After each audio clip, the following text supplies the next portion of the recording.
Hello, and welcome to the OnStage Colorado podcast. I'm Alex Miller. And I'm Toni Tresca.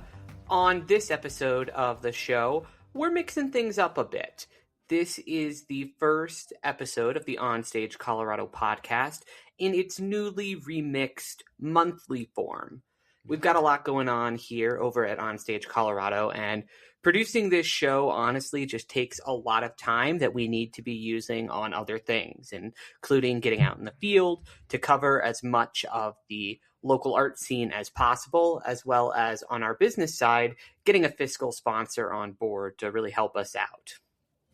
Yeah, so we'll still be doing it regularly, and might be times when we do it more than once a month, but generally speaking, that's kind of what we'll be aiming for. So, some of the familiar things, just talking about shows, having some interviews and all kinds of theater stuff. And we do know that we do have some loyal listeners. In fact, we ran into one of them the other night at the Denver Center. I don't know if she recognized our voices or our faces, but it was fun to talk to. It was a wig designer. I didn't catch her name. Yes, I have it here, I think. We invited her on the show, so at some point maybe we'll have her on to talk wigs. I can't find it real quick, but yeah. So, let's talk about some of the things we've seen recently, or you had it down as the best things we've seen recently, not just stuff we saw, but things we thought were really good. Yeah, the best thing that I saw recently was the conclusion to Angels in America over at Vintage Theater. This is part 2, directed by Troy Lakey, featuring the same 8-person cast who was under the direction of Bernie Cardell for part 1. And this adaptation is much larger in scope. It literally goes to the heavens. There's a council of angels who are guiding Pryor along the way on his mission.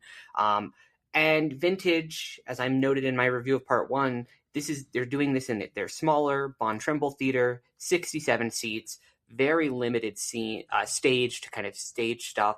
And Lakey doesn't really try to do a bunch of theatrical spectacle here, even though that is kind of what the script suggests. He keeps it really focused on the characters, and he has a really excellent cast here who have and this production just really excellently builds on the work that was done in part 1. It's a really stirring conclusion. And if you've never seen Angels in America, this is one hell of a 2-part rendition of it. Yeah. One I would mention that I saw was at Firehouse Theater in Denver was White by James Imes. So this is the playwright who also wrote Fat Ham, which is up at the Aurora Fox. So this was a pretty outrageous premise. The idea that this painter, his friend is running a contemporary art museum, and she's really looking for people who are not white men, and he's a gay white guy, and very, very upset that just being gay didn't get him enough cachet to get into her, and so he kind of. They used to have like the concept of a beard, like somebody who was like kind of a proxy for you. So he finds this actress who's a black female and kind of pretends to be the one that's creating this art so that he can get his work into this. So it's a fairly wacky premise, but it was really it really touched on a lot of different things amid the comedy, like racial tourism and identity and things like that. And it had some great performances. It was directed by Julie K. Wolfe, and that was one I would definitely recommend seeing. It's at the Firehouse through May 3rd. Yeah.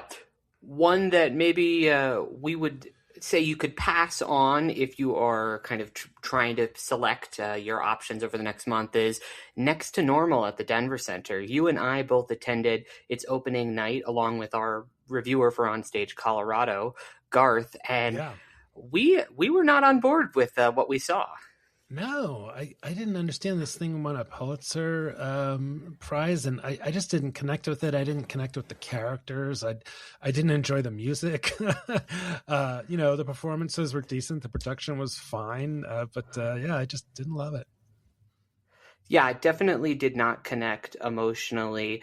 The staging was rather busy, and there was lots of definitely technical, particularly lighting design elements around on the stage. This two-story set, but yeah, I felt that it was kind of vocally. A lot of the performances felt pretty restrained. The characterizations felt pretty broad and at a distance in this production, and the tagline of this is "It dares you to feel," and I didn't really feel anything, and I felt like that was a really underwhelming kind of night of theater, and I was really looking forward to it. I had never seen Next to Normal before, and I had heard all this buzz about the production, and the staging just kind of fell flat for me. Yeah, and Garth had actually seen it twice before, so he was a great. He had some cool perspective to come to it from, and he was surprised also that it kind of ended with this sort of more of like a happy ending that he didn't really thought. He didn't really seem to that it made sense for the the way the story unfolds. I was really enjoyed reading Garth's review for that perspective, because I didn't realize that kind of staging choice at the end, where you have all of the family coming together kind of around that graduation, that was a directorial choice, because this was my first time seeing it, yours too. So it was really awesome to have that perspective from Garth, like you're saying. If folks are interested in hearing and reading that review, head on over to onstagecolorado.com. We've got it up there now. Yeah. All right, well, let's dig into the news. There's a lot of news this week. Yeah, there really is. And it feels like we would be remiss to open our news section with anything other than the big news that has been lighting up people all around town. Curious Theater is selling its Acoma space to a friendly developer who is going to fix it up while Curious performs its 29th season over at Cleo Parker Robinson Dance, just a couple of blocks away, before it returns as the resident theater company there for its 30th season. Since Curious announced its Fund the Future campaign and that it was selling the space back in 2024, people, including me, had been worried that might have been the writing on the wall for Curious, and that it might be going away with the sale of that building. But that did not happen at all. So, Alex, how the heck did we get here? Yeah, well, I mean, a lot of it has to do with the space itself needing a lot of work, and the theater just not being able to keep up with it, which kind of forced their hand to put it up for sale. But at the same time, they kind of nothing seemed to happen, so everybody was like, well, they're still doing their shows there. And so this is kind of like really, I guess, the best outcome. Remains to be seen how it all works out. But for now, they've got a good place to perform in for their next season, while all this needed repairs and updates take place, and a new vision for, I guess, a little bit more of expanding, so that they'll be the anchor tenant in the Acoma Street facility, but not the only ones performing in there. But and that's like all TBD what that's going to look like. And then so later in the show we'll have Jada Dixon on, the artistic director at Curious, to talk about all this stuff. So stick around for that. Yep. And as part of the announcement of this, they also announced their upcoming season. So they're doing Top Dog Underdog by Susan Laurie Parks, another Pulitzer Prize winner. One of the good ones by Gloria Calderon Kellett, which is a family comedy. Marjorie Prime by Jordan Harrison, which has got an AI thing, kind of a little bit of a sci-fi theme there. And then Purpose by Brandon Jacob Jenkins, which is a family drama where with generational conflict, political legacy, and cultural identity collide. So, yeah, it sounds like a very curious season, and it'll be fun to see how their work is staged over at Cleo Parker Robinson Dance, because they've got their brand new facility. It includes a kind of a smaller theater space that they're going to be using, and so it'll be fun to see some theater happening in a different location from them. Yep. And Curious is not the only space in Denver with an announcement about their, where they're performing. So just a few blocks away in the Santa Fe Arts District. Toni, you had a chance to catch up with the Buntport Theater gang to chat about its newly open rehearsal space and ongoing capital campaign to its own building there on Lipan Street, as well as a bunch of other stuff for the story that you wrote for OnStage Colorado. Yeah, that's right.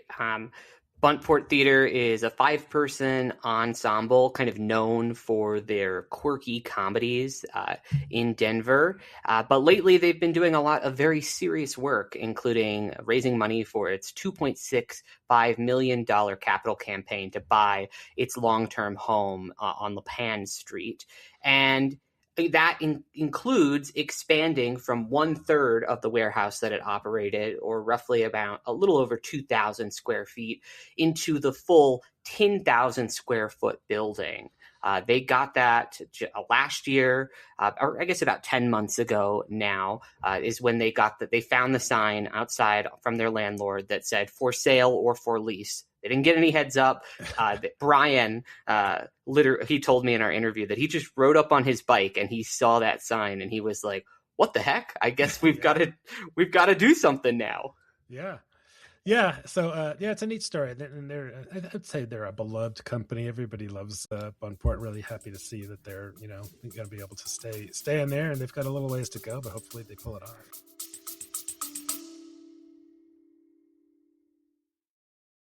OnStage Colorado is brought to you by the Aurora Fox Arts Center, whose production of Fat Ham runs March 27th through April 19th.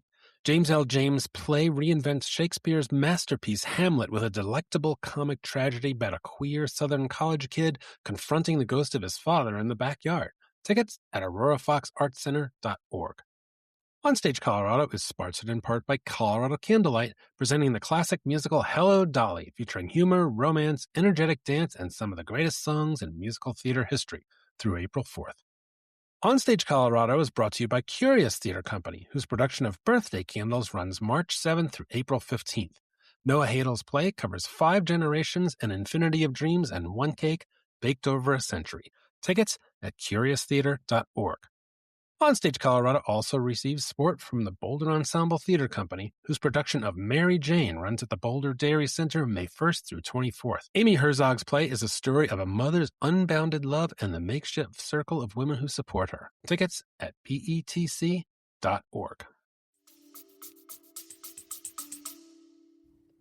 Yeah, they're about 55% of the way complete with their capital campaign at the moment. But it's definitely moving in the right direction there. And just they officially opened just a few months ago their new rehearsal/workshop space that was formerly next door. It's totally been converted in there. It looks lovely. It's a really massive playing space that theaters can use. Or other art groups or other folks who are wanting to host workshops. It doesn't just have to be theater, they said, can rent that space for $50 a day. Flat rate, do whatever you want with it for just $50, which compared to a lot of the other rental spaces around town, that is a steal. And so folks like Betsy have already been using the space. When I was touring it, they had their set for Mary Jane, their upcoming play, set up in the space that they were that was there. And so it's really cool. They've also got an expanded storage section in the back that's going to become a woodworking shop. And then they've got a costume studio in the front, another meeting space. And what's really cool about this is now they have basically 2 art spaces right next door. Their main stage, which they use to rehearse and perform on, as well as rent out for other groups. And now this other space next door they can both be activated at the same time. And so just means tangibly more art is happening in this district. Yeah. There's also Denver Broncos element to it, which you can learn about in Toni's story. But shortly, briefly, it's just the new Broncos stadium is going to be going in not too far from there, which is going to put a real crimp in parking and really probably change the neighborhood up. So they'll have that to contend with as well. But we'll see. Yeah, we looked at the map that had been released from one of the proposed developers, and they were doing sketches, and Buntport's theater space was actually on the map that for what the new campus would be. They're only going to be about 2 blocks away from the proposed kind of parking section of it. And so it really is going to be a major change. And they had entered this agreement to do this capital campaign to purchase the building before the news about where the Broncos stadium was going to be moving to. And so that's just another added complication, along with having to do this capital campaign, renovate the space. So, yeah. Maybe they can do some kind of performances as part of the tailgate situation there in the parking lot on Bronco days or something.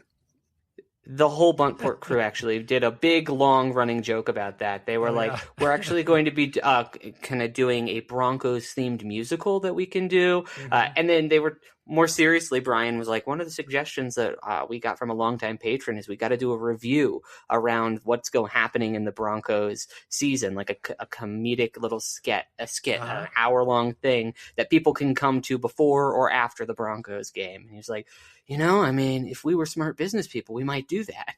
Yeah, you got to try and jump on these opportunities. Where does theater and sports intersect?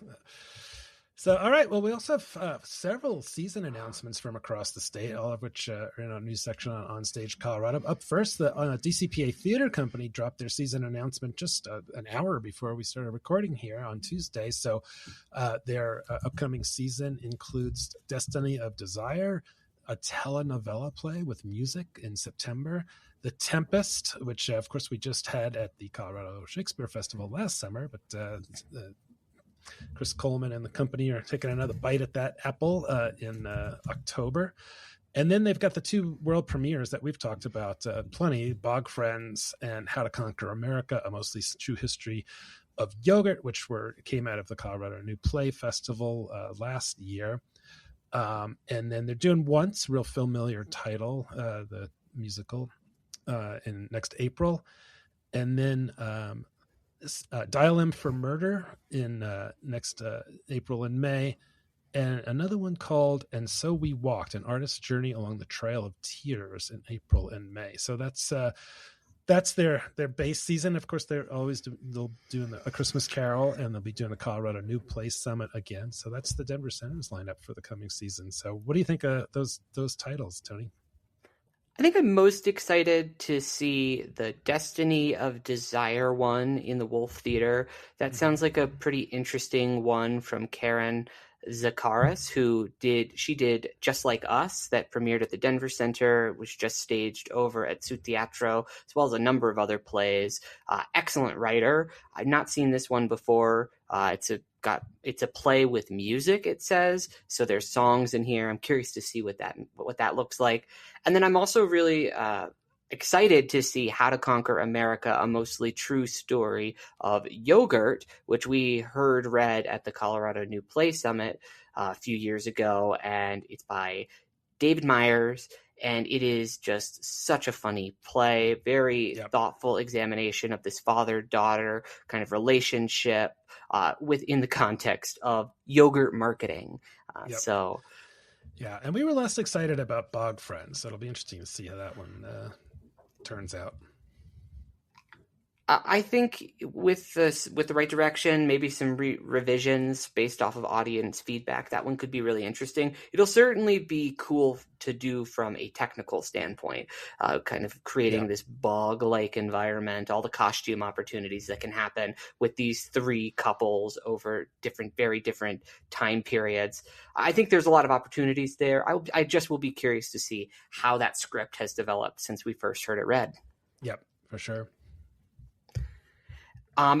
Also, the Colorado New Play Festival announced its 2026 lineup. This is for its 28th season, coming up this June in Steamboat Springs. Alex, you and I made the trek to Steamboat Springs last year for this festival, and you're going to be going out again this year to catch these 4 plays that are happening there. This is A Diardack Chair Circle by Stephanie Alice Walk. Adirondack. That is a funny word.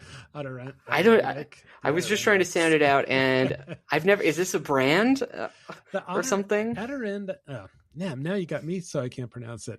Adirondacks. Have you ever seen those chairs? They're kind of low slung. They're made out of slats, and they have big. They're named after the Adirondack region of New York State, of course.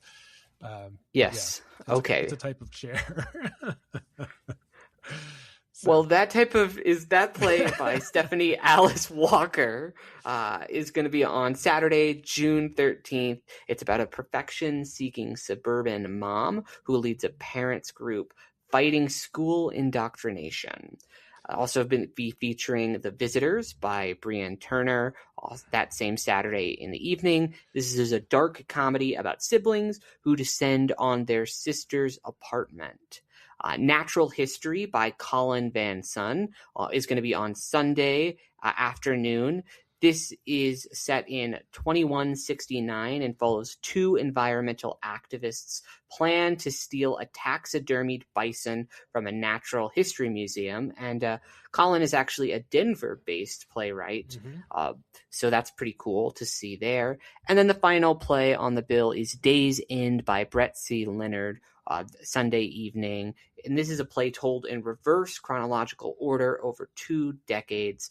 And it's a family drama that follows estranged spouses, Bobby and Jessica, that ends on the night that they first met. Yeah, the interesting thing about the Colorado New Play Festivals, these are all premieres that are going to be at other theaters around the country, including Steppenwolf Theater in Chicago, a really well-known theater, Second Stage Theater in New York City, Mosaic Theater Company in Washington, D.C., and Labyrinth Theater Company also in New York City. So it's kind of cool that this winds up in Colorado. Yeah, it's definitely different than the New Play Summit at the Denver Center, in which those are 4 scripts that they select, and it is every single year they are committed to producing at least 2 of them, or 1 or 2 of them, and so it's kind of a crapshoot as to if your show is going to be produced after this, whereas this, you actually have to have a theater company submit the script and be willing to produce it, and so it's a true workshop before a production. Yep. Also in the news, Theatreworks announced its 2026-2027 season. So this is the company that performs out of the Ent Center, part of the University of Colorado Springs. They're doing Sweeney Todd, Stephen Sondheim's creepy musical in September, October. Private Lives from Noel Coward, another popular. We were talking about drawing room comedies from Noel Coward and how he needs to come back from the dead and write more of them because people just keep over and over. That'll be in November, December. Heidi Schreck's What the Constitution Means to Me, which has been produced multiple times in Colorado. That'll be January, February. And then Lynn Nottage's Pulitzer Prize winning play Sweat in April, May. Sarah Rule's Dear Elizabeth in June. And so that's the season. That's a pretty good lineup. Yeah, I would say that looks to be a lineup that wants to sell some tickets too.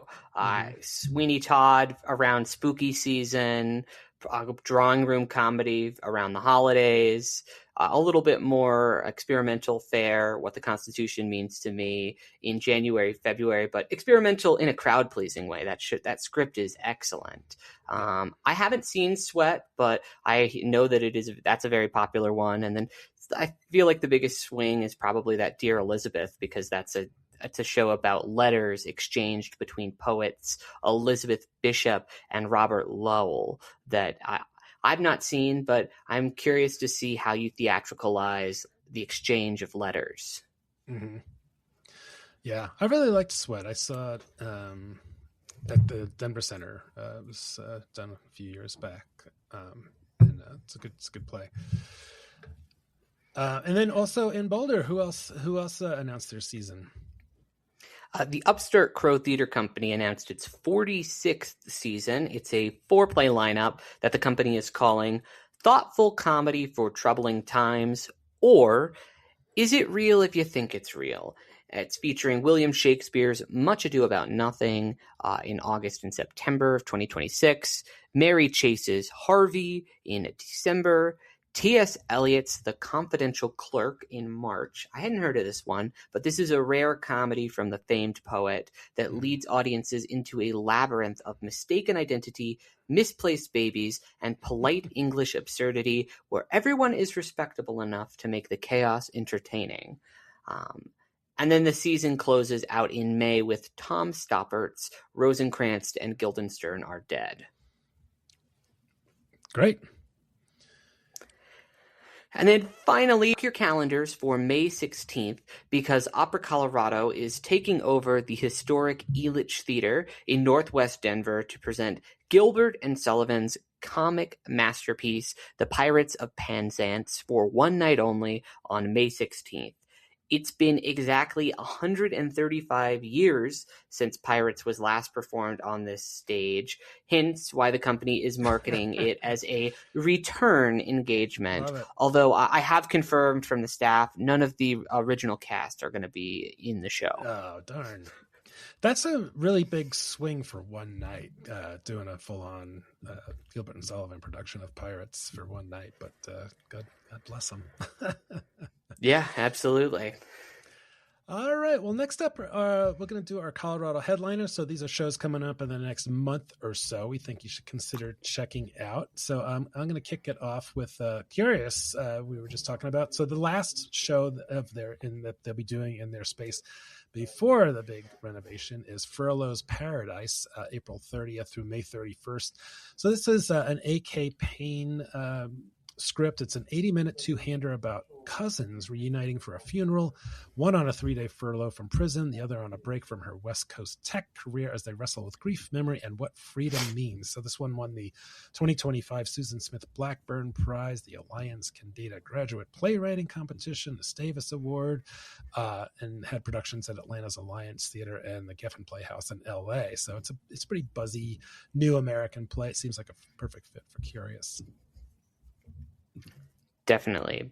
And that's their final full-length production in their Acoma Street space before they head on over to Cleo Parker Robinson Dance for their 29th season. Yep. Up north in Johnstown, Candlelight Dinner Theater is doing the musical comedy by Cole Porter, Anything Goes. This show is set aboard an ocean liner and follows the antics of Billy as he tries to win over the woman he loves. This show has incredible music, including the title song, Anything Goes, and I Get a Kick Out of You. And I am definitely looking forward to driving up to see this show. It's a tap-heavy musical, big spectacle stuff, all things that Candlelight and their company knows how to do. Yep, that sounds right up your alley. Definitely. Yeah. Thinking of going back to the Denver Center Theater Company, they are doing English April 17th through May 31st. So this is a play by Sanaz Tusi. It's a comedy about set in Tehran, which is interesting. 4 adult students are learning English. It won the 2023 Pulitzer Prize for Drama and Best Play, and earned 5 2025 Toni nominations.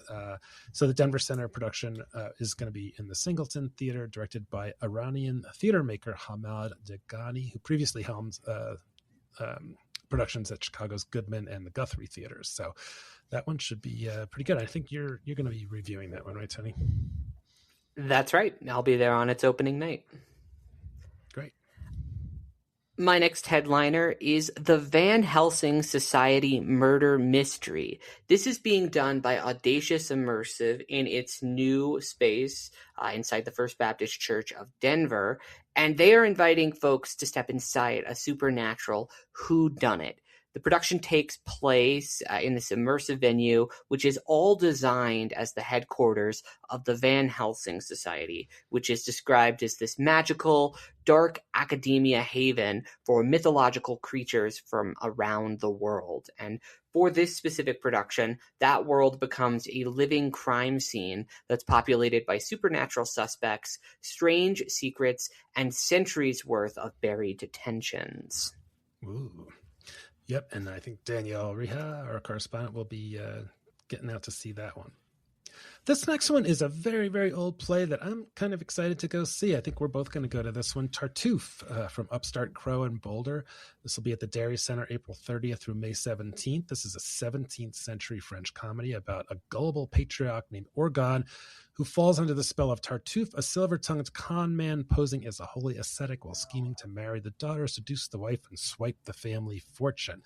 So this was, at its time, quite controversial. It was banned twice after its 1664 premiere before Moliere finally got it on stage in 1669. So this will be, a lot of fun to go check out. This is a real piece of old theater to check out. Yeah, I really enjoy this play. I did this show in college. I played Tartuffe, so nice. I'm familiar with a specific adaptation of it. Although every adaptation of Tartuffe plays with the language a little bit differently. I'm not sure which version of the script they're doing. I'm sure they'll have that in the program when we go see it. Yep. My next pick is at the Dairy Arts Center in Boulder. It is Mary Jane, the regional premiere of Amy Herzog's play being staged by the Boulder Ensemble Theater Company.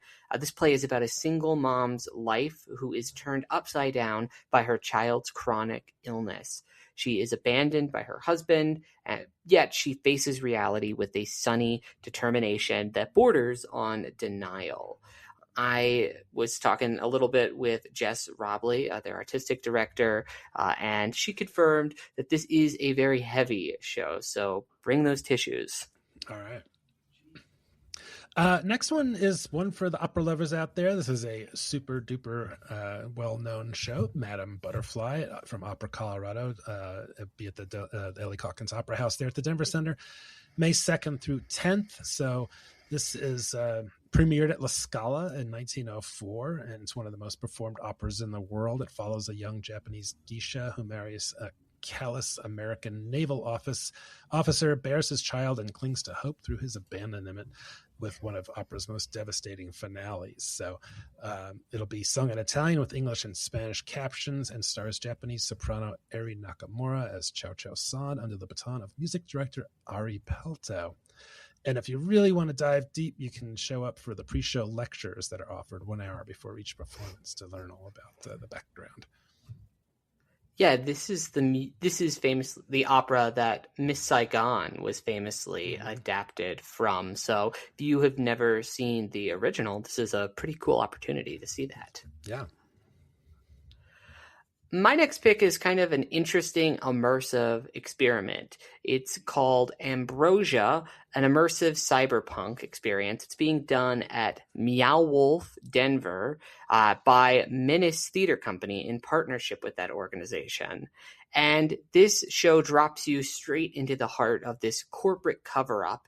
And they use a phone app that allows you to, before the show, kind of read up on the world, learn about the characters, and dig into some story details.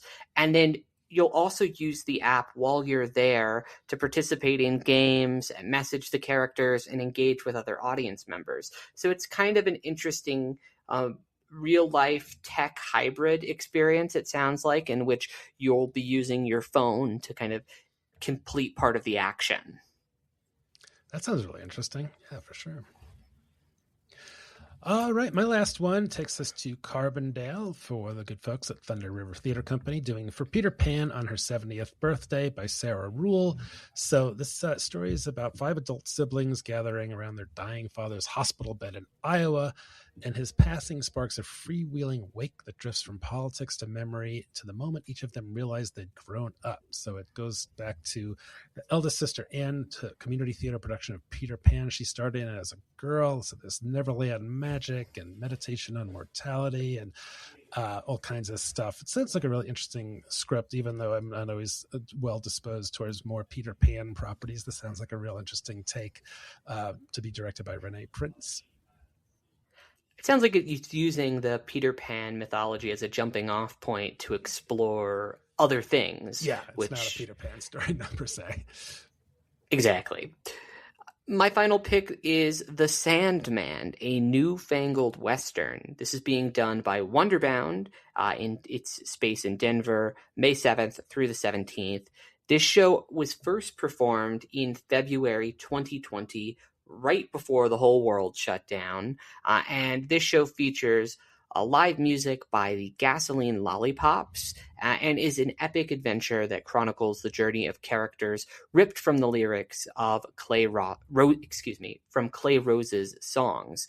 And so I'm going to be going over to check this out, and I'm flagging this here and now because they do have some tickets available for this show, but just a very, very limited amount. So if you are interested in seeing this dance show, just stop what you're doing right now, go to Wonder Band's website, get those tickets because they're not going to be available for much longer. One performance is already sold out, the final one. So yep, they don't have any trouble selling those things out. So yeah, looking forward to going to check that one out. Definitely. All right, well, now we are going to throw to a conversation that you had, Alex, with Jada Suzanne Dixon to hear a little bit more about Curious Theater Company's big news. So Jada, it's been a couple of years since Curious announced that they were going to be selling the building, their artistic home there on Acoma Street in Denver's Golden Triangle. And a lot of people have been wondering what's going on, and you've got news. What's happening? Thank you so much, Alex. Yes, we couldn't be more thrilled to share publicly with everyone that yes, we have finalized a building sale for our home here at 1080 Acoma Street. And the buyer is real estate executive David Spira and his company, Acoma Theater LLC. And we're just excited to be in partnership with him around the redevelopment of this property. That is exciting. Wow. So what's going to happen when you say redevelopment? How much work are we talking, and is it going to require you to be out of the space for any amount of time? Yeah, such excellent question. So David will be embarking upon much needed, as you all know, repairs and renovations to this space. And so in order to support that, after a variety of conversations, we, Curious, will continue producing our 29th season, but we will not be in this building so that there is free space and timing to handle all those repairs and renovations. And so we're excited that we will still be in motion producing our 29th season, and we will produce that season at Cleo Parker Robinson Dance Ensemble, building toward a return in our 30th season back here at 1080 Acoma. Wow, that's amazing. So how did that partnership with Cleo Parker Robinson come about? Yeah, it's so great. You know, the Cleo Parker Robinson Dance Ensemble has such rich roots and legacy here in this community. And it also has a personal connection for me. I grew up dancing at Cleo Parker Robinson Dance Ensemble when they were located on 20th and Lawrence downtown, and was part of the apprenticeship program for quite a few years. And just really, I sort of found a space as a creative where I could express myself and tell story through a different mode. And I think it always sort of planted for me the power of storytelling and learning how storytelling through dance without words is just as impactful. And personally as well, I have a connection. Tom Robinson, Cleo's former husband, who was just a lovely human, big heart, big smile. He had the vision really to move from that space on 20th and Lawrence to the shorter AME church. And my father, who was a city councilman here in the Park Hill neighborhood, really helped them with that process and that journey. And that was back in the 80s. Uh-huh. And so it's sort of full circle, that we've just had a long-term connection. And so when I, started thinking, and here's the beautiful thing, there were quite a few entities within our larger arts ecosystem who I reached out to, who I asked them about their space, I walked their space, asked a lot of questions, who are all willing to be there for us. And I couldn't have felt more buoyed at a time when it can be really challenging to know that this beautiful artistic community was willing to show up. And I think the conversation with the team over at Cleo's, again, with the personal connection and the willingness to provide that support. And I think Malik, the president and CEO, also shared, like, when they were, going through repairs and renovations, this community showed up for them. So this is a way for them to also pay it forward. Yeah, so they just went through their own big redevelopment. So are you going to be in the, and I haven't been over there since it's been finished. I don't even know, are you going to be in their existing auditorium with shows, or in the newer space, or what? Yeah, I mean, the conversations we've had today will be that we will be in the older space, the shorter AME space. And we also know we want to be amazing partners to our friends at Cleo Parker Robinson Dance Ensemble. So we're going to be working in partnership with them as they continue to build out their rental calendar for all their spaces. And so, we will be creatively agile to be excellent partners for them. But the intent right now and the goal is to work mostly out of the shorter side. Uh-huh. So moving back to the property on Acoma Street, can you tell me a little bit about the renovations that are planned for the building there? Yeah, I don't have a ton of the details that I can share. Obviously, the buyer, as part of their sale process, did a lot of due diligence. And as we all know, for a building that was built in the 1890s, there's a lot of work that has to happen. So, I mean, they will be focused on, sort of the larger elements, which include sort of infrastructure and HVAC system, and obviously making sure the building is up to code as it relates to ADA needs for the space. They are looking at building out 2 bars on the bottom level, I believe. And so there's just a lot of, I think, excitement for us. And we at Curious will be in continued conversation with them, and our voice will be a valuable part of that process. Uh-huh. And are there any plans to make any changes, like with the actual auditorium? Are there going to be new seats? Is the balcony going to stay kind of where it is, or things like that? Yeah, I don't have a lot of details on that as of yet, but we are committed to this community, as well as our loyal patrons, that as we get more specifics and details that we're able to share, that we want to make sure we're bringing people along the journey with us. So we'll committed to keeping people informed. Uh-huh. So it's interesting to think about, the Golden Triangle has just really been kind of part of Curious's identity. And what does it mean to kind of be able to keep that going and stay in that neighborhood for the theater? Yeah, I think it's such a great question, and I think it means a lot, as this will coincide with the broader infrastructure and design improvements of the overall neighborhood, which is including the City and County of Denver's 5280 Trail Project. The 5280 loop will encompass 5 different neighborhoods, and one of those neighborhoods is the Golden Triangle neighborhood.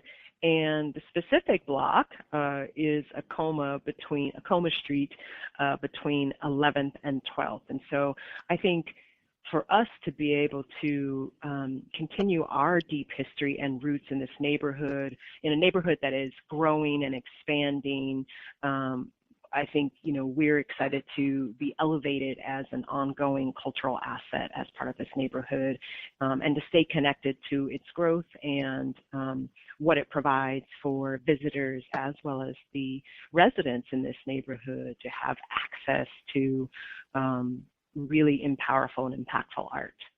Uh-huh.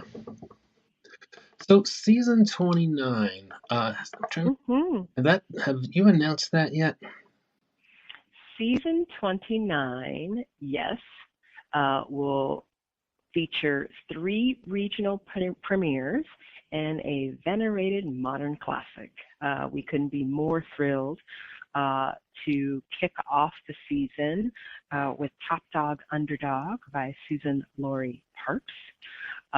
We will also have in that season One of the Good Ones by Gloria Calderon-Calais, Marjorie Prime by Jordan Harrison, and we will close our season out with Purpose by Brandon Jacobs Jenkins. So playwrights we have produced previously and playwrights who are new to us. Can you, do you want to talk to each of those just a little bit while we're on the phone here? Yeah, I'm happy to. We've had our eye always on Susan Laurie Parks, whose work is just so impactful. And we've always loved Top Dog Underdog. It's a Pulitzer Prize-winning play about two brothers who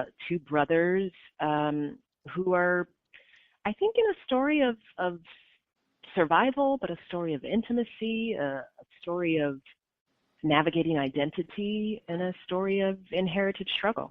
I think when I zoom back out and we were thinking about this season, I think the core central question all of the plays are asking and answering in their own way is, who are we to each other? And so this felt like a perfect fit, obviously, for Curious. The next show, One of the Good Ones, it's a family story. It's vibrant. It's character rich. It is about love, belonging, and the messy complexity of family, which all of us can relate to in some way or another. And then Marjorie Prime by Jordan Harrison, deeply human drama that I think is looking at memory and grief through the lens of artificial intelligence. Oh, that's always a timely. Which is also always timely, right? Yeah. And then, of course, Purpose. Really, I mean, Brandon Jacobs Jenkins, we've produced before, and I think this work is sharp and surprising. It's looking at family, looking at politics, identity, and the stories we tell about who we are and what happens when those stories start to crack open. I was just looking at Marjorie Prime. So I guess I'm sure that you've done some, but I can't think of too many. There's not that many sci-fi plays, but it's interesting that, of course, AI is a great topic. Is there, can you think of any other Curious plays that you've done that kind of had that, that sci-fi theme to them? Well, I think Job,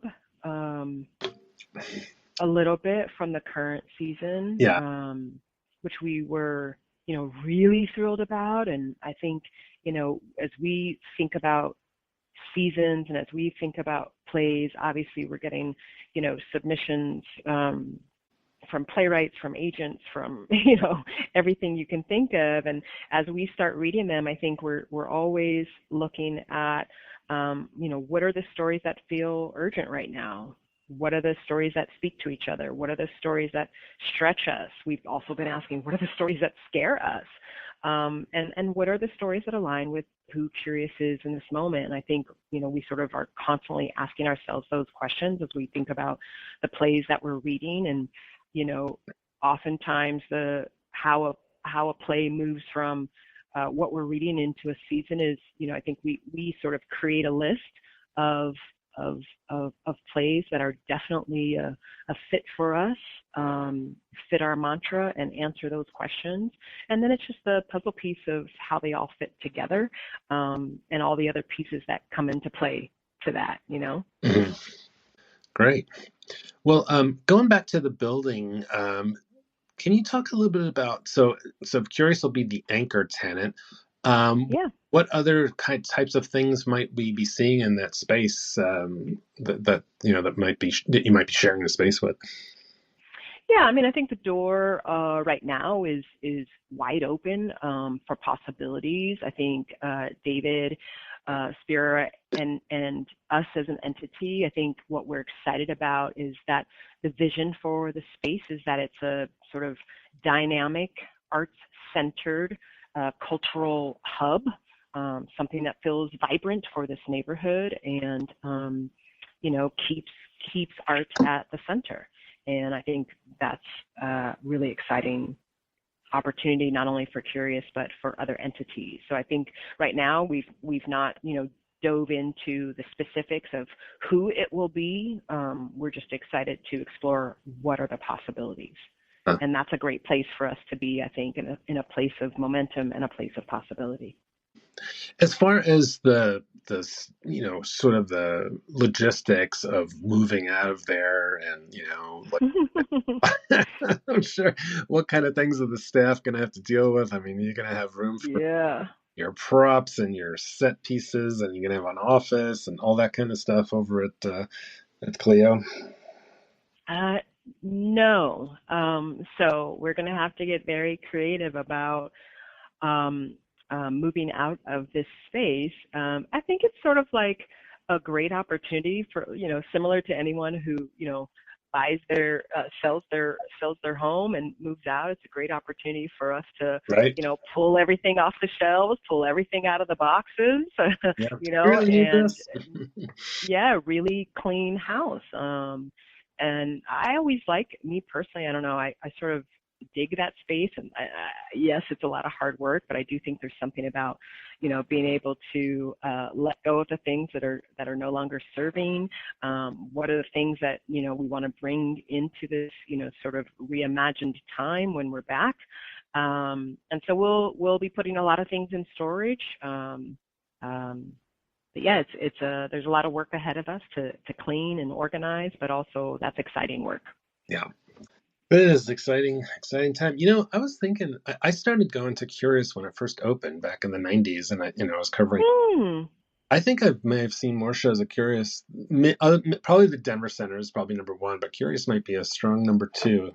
So I've been for a long time. Yeah. So it's it's like one of those theaters that kind of feels like it's comfortable, like an old shoe. Yeah, I love that. I think you also. I appreciate you sharing that, Alex, because I think, you're speaking the voice of many of our patrons who've been with us for a long time, and they have always been rooting for us, right? And I think sometimes change can feel hard for people because of what you just shared, right? Like it does feel comfortable. It's the shoe we know. It fits this way. It makes us move this way. It supports us this way. And, I think for the exciting path we're on, we also want folks to know, like, we're not losing the core of who we are as an organization. No Guts, No Story will continue to guide us and be an integral piece of our DNA. It just means we're sort of reimagining how we show up in this larger, Denver arts ecosystem, and how we can make powerful impact through our storytelling, but now also with this building. Right. Yeah, there was I want to ask also, there was a line in this email that Emily had sent over about aligning artistic ambition with sustainability, and I was just wondering kind of what that means to you, and if that suggests any, you're going to be doing all Neil Simon plays now or something. No, we're not going to be doing that. Yeah, I mean, I think how we're sort of unpacking that and continue to unpack that is that for us, this is more than a facilities update, right? This is all part of a strategic move that really supports the long-term sustainability of this organization, and that is both financially, that is operationally, and that is artistically, right? Because we get to help shape the future of this venue. But it doesn't mean we're shifting who we are artistically. It may mean we have to shift how we navigate our day-to-day operations, and we're going to learn a lot along the way, and we're going to slowly figure it out. So Furlough's Paradise will be the last show in the current space for a while. Yeah, so we have Furlough's Paradise, which will be our last show of the current season we are in. That'll be the last full production on the stage as we move into a season 29. We will still have our fundraiser, the 24-Hour Plays Denver. That will be July 9th and 10th. So that will be our last fundraiser here for just a period of time until we come back. So we're just super excited for all of that, and the energy's been great, and the support has been great, and you know our staff, our board, and our artistic company, everybody is on the same page and thrilled for the path that is in front of us. Yeah, I imagine everybody's really excited that you're going to be able to stay there, with a little parenthesis there in the middle.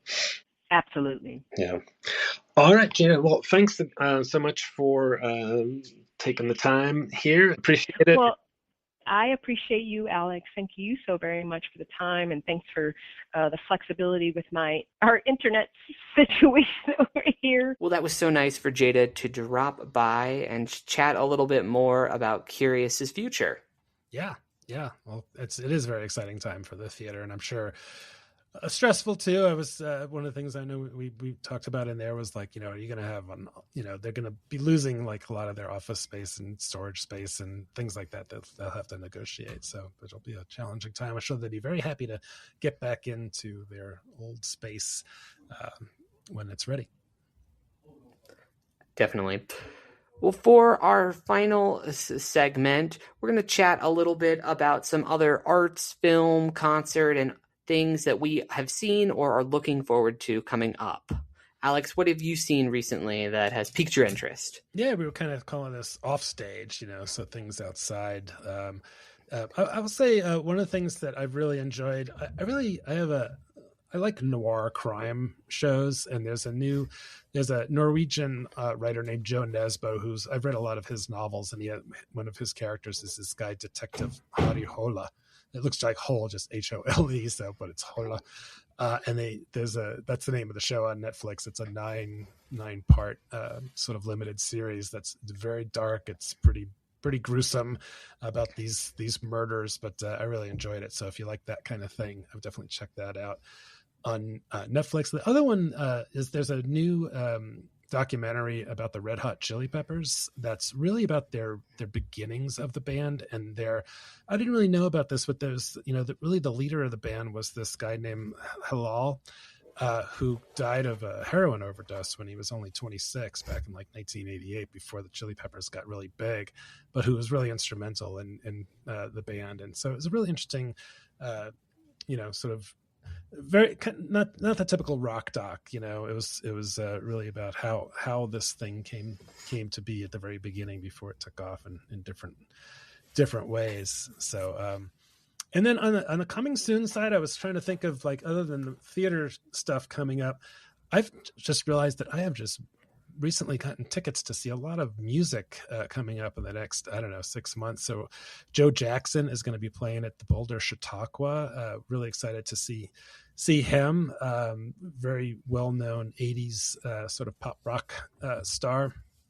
Jen and I are going to go see Brett Floyd at Red Rocks. I think it's in June, which I think they're doing The Wall, which is actually the original Wall concert back in 1980. So curious to check that out.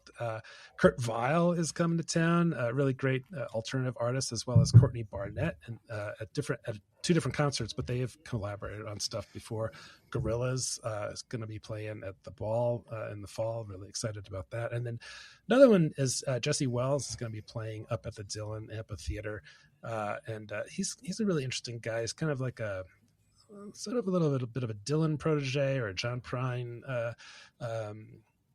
sort of vibe to him, real kind of a protest singer in some ways, but really good in concert. So looking forward to that. So that's just a lot. And of course, there's lots of other shows coming up. A lot of bands, when you get to me my age, Tony, you look at their list of Red Rocks and I'm like, I have never heard of most of these bands. But those are, those are some of the ones that I'm excited about. How about you?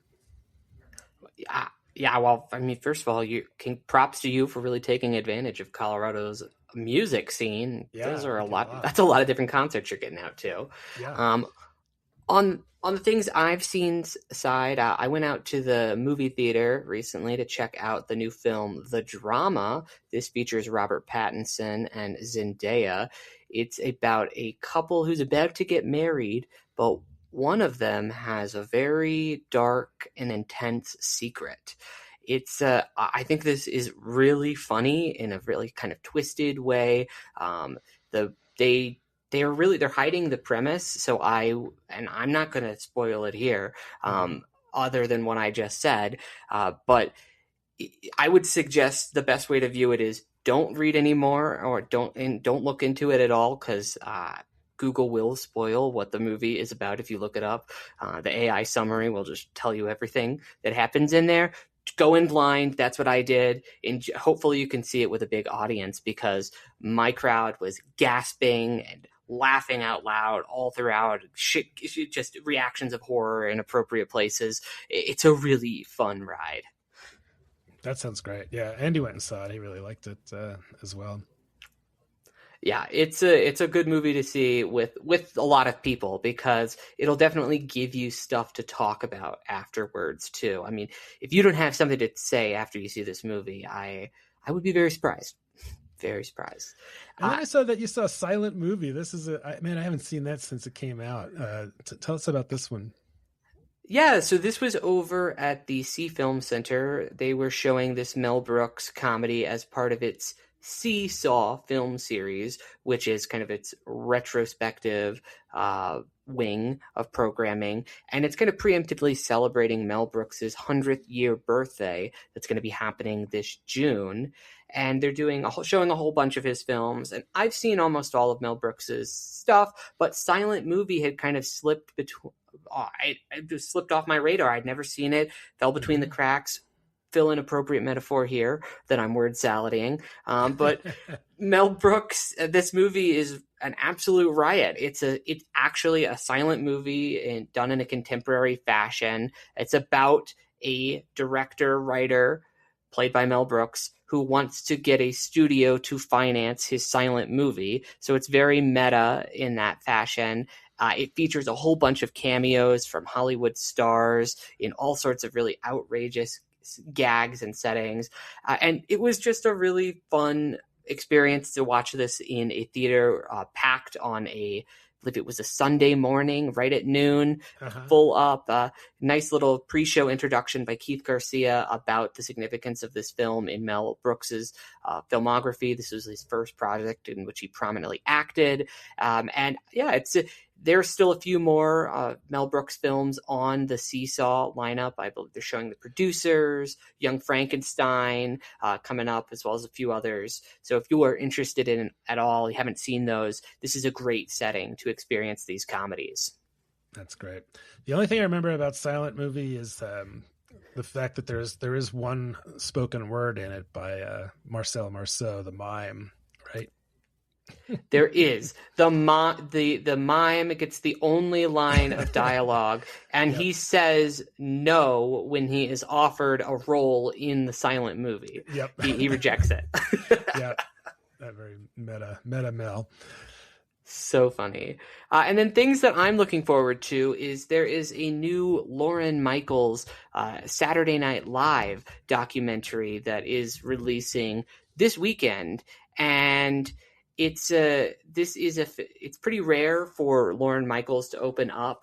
He has been doing more of this stuff since the 50th anniversary of Saturday Night Live has kind of given him a chance to reflect. But this documentary is kind of, it's got a really exclusive access. The documentarian got to actually sit in on all stages and film all stages of the production process, which is something no documentarian has been allowed access to before, as well as he got to go into Lorne Michaels' special home and sit with him in these things. And so I, as a SNL fanatic, am just really curious to see what this documentary looks like and what Lorne Michaels approved what this access actually allows you to create. Is this just a puff piece that Lorne Michaels is sanctioning and signing off on, or have they actually been able to kind of capture that spark in a really interesting way. I love the recent biography. It's about a 500-page novel book that came out by this author. And so this is not my first time approaching the Lorne Michaels history, but I'm looking forward to seeing it in this new format. What an amazing perch he's had at the center of American culture for so long. I was listening to Amy Poehler's Good Hang podcast, and she had Fred Armisen on. Of course, they were on SNL at the same time together, and they were talking about being on the show. It was a really interesting conversation if you're interested in that. They were just talking about how much fun they had just on the downtime, between stuff, just hanging out, which if you've ever been, of course, anybody in theater knows that sometimes the most fun part of a play is just hanging out backstage, waiting for things to happen. Oh yeah, some of my favorite memories in the theater have been when I have really small parts and just get to like goof off backstage with the other cast members while other stuff is going on. So no, yeah, can attest. And the other thing that's on my radar that I'm really excited for is the 7th annual Denver Fringe Festival that's coming up June 3rd through the 7th. The Fringe is one of the highlights for theater in the year. It brings together local artists as well as international artists who are presenting these kind of 40 to 50 minute shows. They're often really wacky and off kilter in the best ways. Like I saw a show last year called Mouse City Podcast that was about mice who decided to podcast, and that kind of like sex party. Ben Franklin's sex party. Welcome to the sex party. It's just like all these wacky things that shouldn't work, and sometimes they don't. And that's the point, is that it's just this space where you can do pretty much anything, and it's fun to see whatever all these artists are creating with other kind of experimental theater goers. Yeah. Yeah, it just seems like that came around really quickly. All of a sudden it's Fringe Festival time again. I know. All right. Well, new and upcoming reviews on the OnStage Colorado website, including Next to Normal from Garth. Alice Caterlin just reviewed ballet, Colorado Ballet's Ballet Masterworks, which she thought was fantastic. There's a production of Romeo and Juliet from Theatreworks that Judith reviewed. Hell's Kitchen, you're going to see that touring Broadway production at the Denver Center, so you'll have that on the site. And then Murder Prohibited, Evergreen Players. Danielle will be up at that one. You mentioned Anything Goes at Candlelight. We'll have that one. English, Van Helsing Society Murder Mystery, all kinds of stuff coming up that'll be on the website. Yeah. So that is it for this episode of the OnStage Colorado podcast. If you want to stay up to date on what is going on in theaters all across the state, be sure that you're subscribed to our Theater Blast, which is the weekly newsletter that comes out on Thursdays that just kind of rounds up our work, including all the reviews we've published, the news stories, and includes a detailed calendar listing for what's coming up the following weekend so that you can plan all of your theatrical outings. Yeah. All right. Well, thanks so much for listening. I'm Alex Miller. And I'm Toni Tresca, and we'll see you at the show.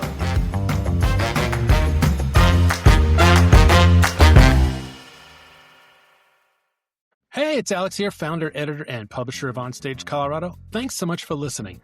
As other publications have stepped away from covering Colorado theater, we've stepped up. In 2025 alone, we published over 165 reviews, making sure our vibrant theater community in Colorado gets the attention it deserves. But we can't do this without your support. If you value having a dedicated source for Colorado theater journalism, please consider making a donation at onstagecolorado.com. Every contribution helps us continue this work. And if you're not already subscribed, sign up for our free weekly Theater Blast newsletter. Every Thursday morning, we deliver the latest reviews, theater news, and upcoming show listings right to your inbox. You'll find the sign up at onstagecolorado.com. Thanks again for being part of the OnStage Colorado community. We'll see you at the theater.